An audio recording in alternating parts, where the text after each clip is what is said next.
so today we're going to discuss and walk through the pattern Yul Gok. Okay, we had a request from one person to go through this pattern, but there are quite a few people that are struggling at Blue Stripe to get past Yul Gok, so we're going to do a technical talk through pattern Yul Gok from start to finish. So the start of pattern Yul Gok starts in the Narini Chumbi Sogi, parallel ready stance, so just a regular Chumbi ready position. The first movement is not a slow motion move, so don't do it slow. It just doesn't have a sharp exhale. It is a slow breath, a shh movement, but not a slow movement. So from here, going left leg into sitting stance, this way. Taking this arm straight in line with the shoulder, like you would do if you were measuring your distance. Then on the spot, getting your knees working, forwards and backwards with this hand. Double punch.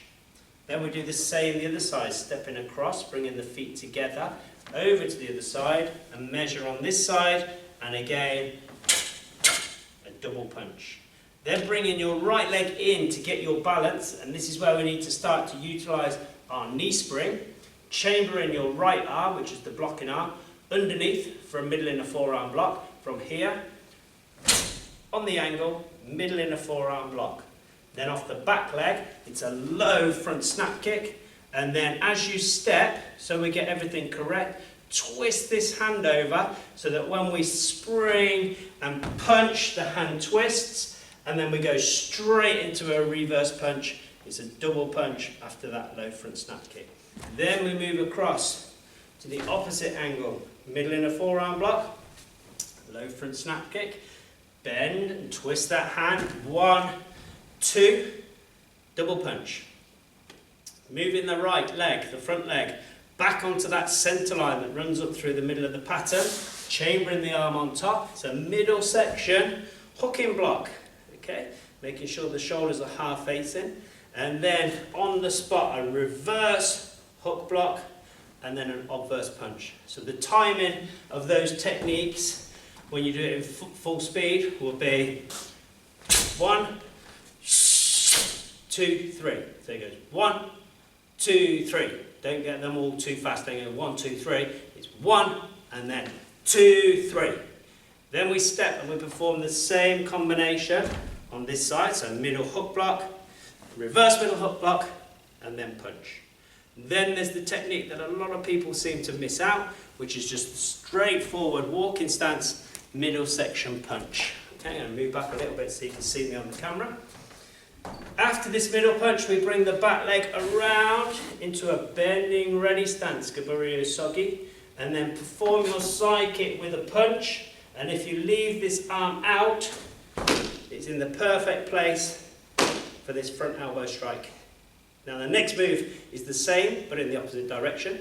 Don't reposition the feet, just straight up from here into the Gaburio Sogi, throw the side kick and the punch, and then into that elbow strike. So we're going to be going a little bit away from the camera. So what we'll do is we'll imagine that I've just performed this pattern the opposite way. So I've done my first elbow this way, my second elbow is towards you. So the rest of the pattern, although I'm facing you, is going back to where we first started. So from here we move the back leg, the left leg, into an L stance, twin knife hand block.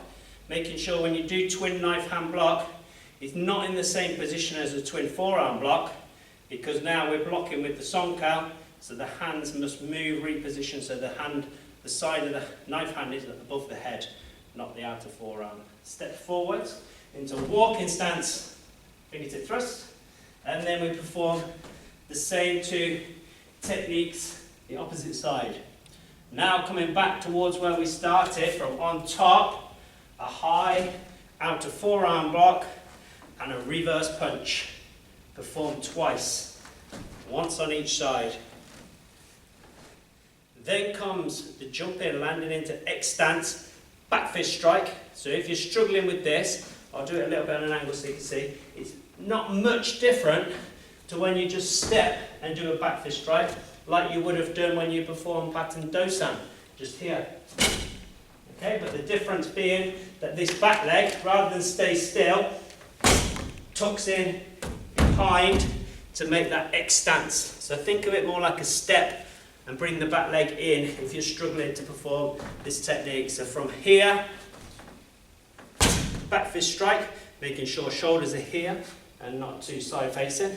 And then you pivot on the balls of the feet this way around, keep the arms back, going into a walking stance, high section, double forearm block, and then feet together, bring the arms back, and a high section, double forearm block to the other side.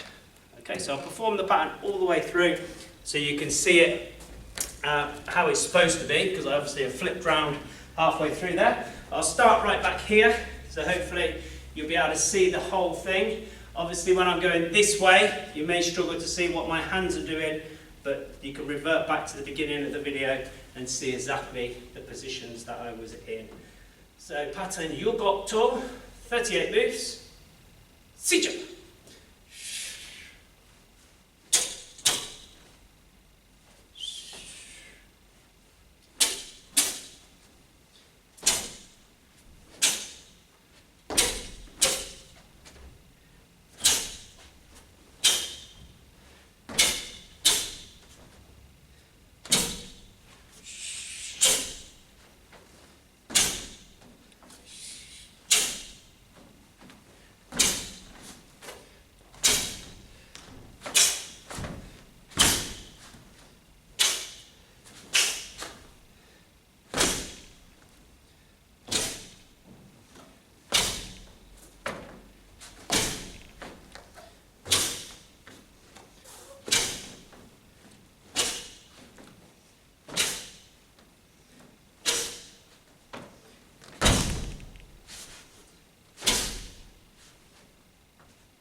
Pattern Yul Gok. If you still have questions, post them in the comments, we can discuss them, but hopefully that's enough to get you practicing pattern Yul Gok. Thank you.